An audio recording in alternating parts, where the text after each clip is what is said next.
students. So let us start our new topic, that is chapter number 2, atomic structure. Firstly, as the name suggests, atomic structure होता क्या है? तो let's see. Firstly, it is derived from word atomic, मतलब कुछ ना कुछ atom से related बात कर रहे हैं. तो let us see atom. Start writing. Atoms are the fundamental building blocks. These are the basic fundamental building blocks of matter. जैसे कि बायोलॉजी में cell is the smallest entity, cell is the basic building block. Similarly, in chemistry, atom is the basic fundamental building block of matter. मतलब matter की सबसे छोटी इकाई, सबसे छोटा सब्सटेंस क्या है? वो है एटम. ओके, सो इसके ऊपर और क्या चीजें देखी गई कि atoms are smallest entity and are indivisible. मतलब आप इसको और डिवाइड नहीं कर सकते, आप एटम्स को और फर्दर डिवाइड नहीं कर सकते. सबसे पहले एटम के बारे में किस साइंटिस्ट ने कहा था? डेल्टन ने. Dalton was the first one who said about atom and its structure. Dalton ने सबसे पहले बात करी थी एटम और उसके स्ट्रक्चर के बारे में. ठीक है, अब डेल्टन के कितने सारे पोस्टुलेट्स थे हम चैप्टर नंबर 1 में भी पढ़कर आए, बेसिक कॉन्सेप्ट ऑफ केमिस्ट्री में, और हमने 9th क्लास में भी ये पढ़ा है कि डेल्टन ने क्या बातें बोली थी कि मैटर, सबसे छोटा मैटर के अंदर क्या होता है? एटम होता है. ठीक है, ये सब बातें उन्होंने अपने पोस्टुलेट्स में बोली थी, which we are already aware of. वो हमें पता है कि क्या क्या चीजें हैं. ठीक है, now you should be knowing कि अब हम ये चैप्टर शुरू करने जा रहे हैं जिसमें आपको बेसिक चीज पता लग गई कि एटम के बारे में है और एटम के स्ट्रक्चर के बारे में हम कुछ बात करेंगे. ठीक है, तो आपको पता होना चाहिए कि इसमें हम और क्या क्या बातें करेंगे. तो we will be talking about the stability of atom, we will be talking about different properties of atom. हम बात करेंगे मॉलिक्यूल्स कैसे बनते हैं, उनकी स्टेबिलिटी क्या है, कोई एटम के अंदर क्या क्या प्रेजेंट होता है. ठीक है, जैसे कि बायोलॉजी में आपको पता है सेल के अंदर क्या क्या प्रेजेंट होता है, कितनी सारी चीजें हैं, है ना. वैसे एटम के अंदर क्या क्या है, उनका क्या रोल है एटम के अंदर, क्या वो स्टेबिलिटी बढ़ाते हैं या कम करते हैं. So about all these fundamentals हम इस टॉपिक में पढ़ेंगे. ठीक है, तो अब हम देखते हैं सबसे पहला जो टॉपिक आता है, डिस्कवरी ऑफ इलेक्ट्रॉन. ऐसा बताया गया कि एटम के अंदर कोई एक चीज होती है जिसका नाम होता है इलेक्ट्रॉन. तो अब देखते हैं इलेक्ट्रॉन होता क्या है.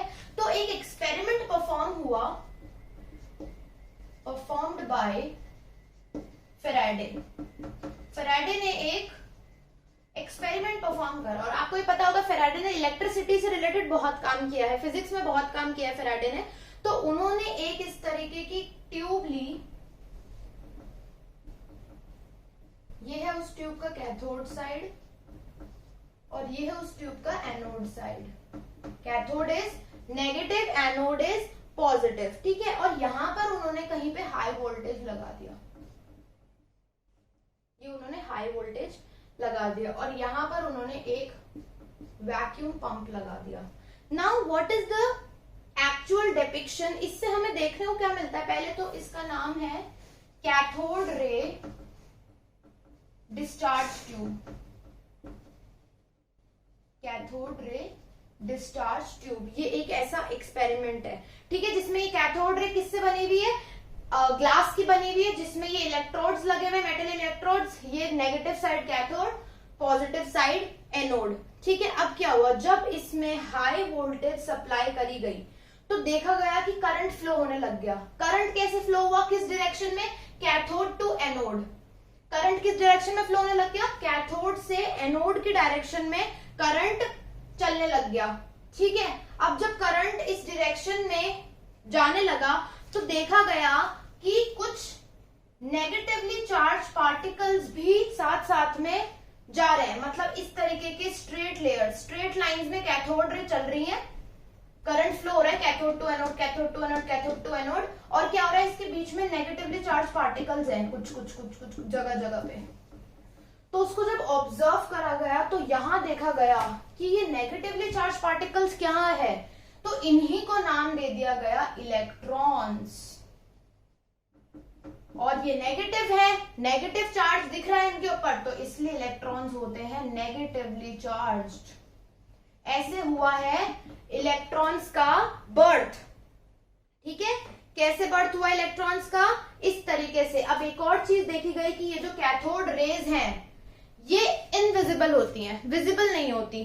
ठीक है, तो इनको, लेकिन इनका जो बिहेवियर इफेक्ट होता है ना वो देखा जा सकता है, वो ऑब्जर्व किया जा सकता है। इन रेस को नहीं देखा जा सकता, लेकिन इनके बिहेवियर को, ये इफेक्ट कैसा रखती है उसको हम ऑब्जर्व कर सकते हैं। तो इसका सबसे अच्छा एग्जाम्पल है योर टेलीविजन।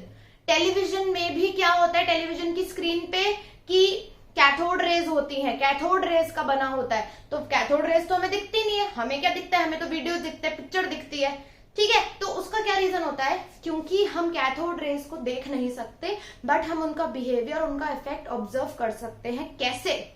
उसके लिए हमें चाहिए मटेरियल फ्लोरोसेंट, जिसका नाम होता है। अगर हमारे पास फ्लोरोसेंट मटेरियल है तो आप बहुत आसानी से कैथोड रेज तो नहीं दिखेंगी, लेकिन आप उसके इफेक्ट को, उसके बिहेवियर को देख पाएंगे।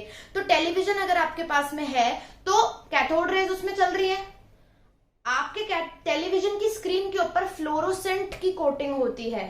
फ्लोरोसेंट की कोटिंग होने के कारण ही आप कैथोड रेज का इफेक्ट देख पाते हो in the form of videos, pictures, and you are able to see the television. ठीक है, आप ये नोट डाउन भी कर लो, मैंने जो अभी पॉइंट बोला कि this is a very live example of cathode ray कि कहां ये देखी जाती है। This led to the discovery of electrons. You can pause the video and you can write it down. तो अब हमें ये पता चल गया कि एटम में क्या है, इलेक्ट्रॉन्स तो हैं। तो एक ये कोटेशन आई कि इलेक्ट्रॉन्स आर कॉन्स्टिट्यूएंट पार्टिकल्स या elements present in all atom. सारे एटम, किसी भी एलिमेंट का एटम होगा, किसी भी चीज का एटम होगा, उसमें आपको इलेक्ट्रॉन्स तो मिलेंगे। ये फैराडे के एक्सपेरिमेंट से प्रूव हो गया। ठीक है, अब हम बात करते हैं कि क्या देखा गया। जैसे ही ये फैराडे ने एक्सपेरिमेंट परफॉर्म किया, वैसे क्या हुआ कि और साइंटिस्ट आ गए। उन साइंटिस्ट ने सोचा कि चलो इन्होंने इतनी बड़ी डिस्कवरी कर दी कि एटम के अंदर इलेक्ट्रॉन भी होता है, तो अब हम और चीजों का पता करते हैं कि और क्या क्या होता है, इससे रिलेटेड इंफॉर्मेशन। तो उन्होंने चार्ज ऑफ इलेक्ट्रॉन और मास ऑफ इलेक्ट्रॉन निकालने की कोशिश करी। उस कोशिश में उनको चार्ज और मास तो नहीं मिला, बट क्या मिला, उनको एक रेशियो मिल गया, मास ऑफ इलेक्ट्रॉन और charge of electron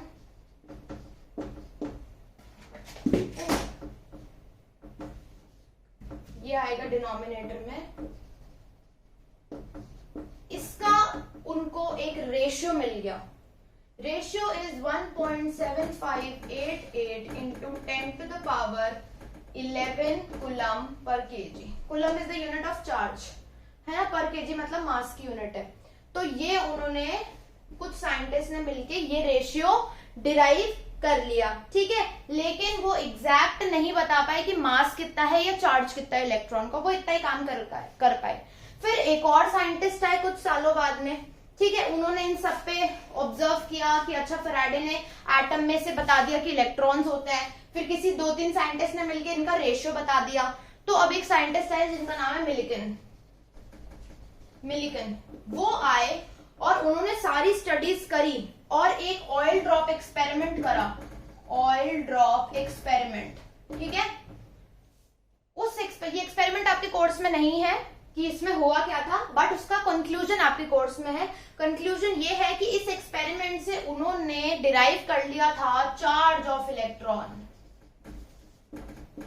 charge of electron वो निकाल पाए थे, which is equal to -1.6022 into 10 to the power 19 coulomb. ये वो बहुत इजीली डिराइव उन्होंने कर लिया था अपने ऑयल ड्रॉप एक्सपेरिमेंट की हेल्प से। ठीक है, सो अब हमारे पास क्या हमें पता हो गया कि एटम के अंदर इलेक्ट्रॉन्स होते हैं, एटम का mass to charge to mass ratio क्या होता है और एटम का चार्ज क्या होता है, ये we are known to this now.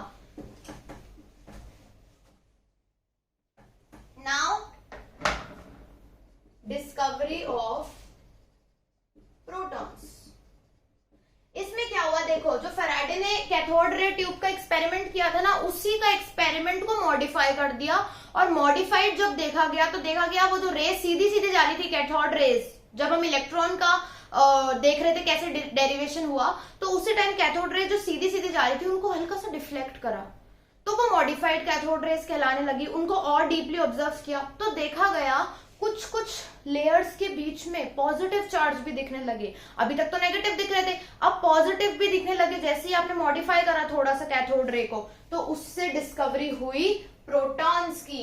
और वो पॉजिटिवली चार्ज पार्टिकल्स जाते दिखे, तो इसलिए प्रोटॉन्स आर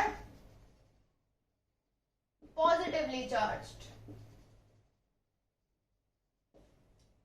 ठीक है, इसी कारण से प्रोटॉन्स आर पॉजिटिवली चार्ज, इसी कारण वो क्या कहलाते हैं, पॉजिटिवली चार्ज होते हैं प्रोटॉन्स. अब क्या हुआ, अब ये चीजें हुई थी 1919 तक. 1932 में शैडविक वो हैं साइंटिस्ट, वो आए, है ना, सारी चीजें पढ़ाने के बाद में शैडविक एक साइंटिस्ट हैं, वो आए और उन्होंने क्या पढ़ा, उन्होंने बेरिलियम जो है एक एलिमेंट, बेरिलियम की शीट को बोम्बार्ड कराया, मतलब पास कराया फोर्सफुली कोलिजन्स के हेल्प से. बोम्बार्डिंग हुई by alpha particles. Alpha particles की बोम्बार्डिंग कराई बेरिलियम की शीट के ऊपर. बेरिलियम की शीट रखी, अल्फा पार्टिकल्स की बोम्बार्डिंग, मतलब जा रहे हैं फोर्सफुली अल्फा पार्टिकल उसमें से निकल के जा रहे हैं, कोलाइड हो रहे हैं, फिर निकल के जा रहे हैं. उससे उन्होंने देखा अलग तरीके के पार्टिकल्स भी उन्होंने ऑब्जर्व करे. उन्होंने ऐसे पार्टिकल्स ऑब्जर्व करे जिनका कोई चार्ज ही नहीं था, ना तो वो इलेक्ट्रॉन्स थे, ना वो पॉजिटिव थे, ना वो नेगेटिव थे. तो ये क्या थे, these were neutral entities and the name was neutrons. ठीक है, तो न्यूट्रॉन्स उनका नाम था और ये थी न्यूट्रल एंटिटीज. ये ना तो पॉजिटिव थी ना नेगेटिव थी. और ऐसा देखा गया पूरा जब चीजें देखी कि एटम में ये तीनों ही चीजें प्रेजेंट होती हैं. एटम्स में होते हैं प्रोटॉन्स, इलेक्ट्रॉन्स एंड न्यूट्रॉन्स. ठीक है, इसके बाद में बहुत सारे साइंटिस्ट आए जो पूरे जिन्होंने एटॉमिक मॉडल्स पढ़े, पूरा मॉडल एटम की पढ़ने की कोशिश करी कि इसमें अगर प्रोटॉन होता है तो कहाँ होता है, इलेक्ट्रॉन कहाँ होंगे, न्यूट्रॉन्स का क्या रोल है एटम के अंदर. तो डिफरेंट साइंटिस्ट ने वो ऑब्जर्व करने की कोशिश करी. That will be studying in next class. Today we did the introduction of atomic structure. Thank you so much.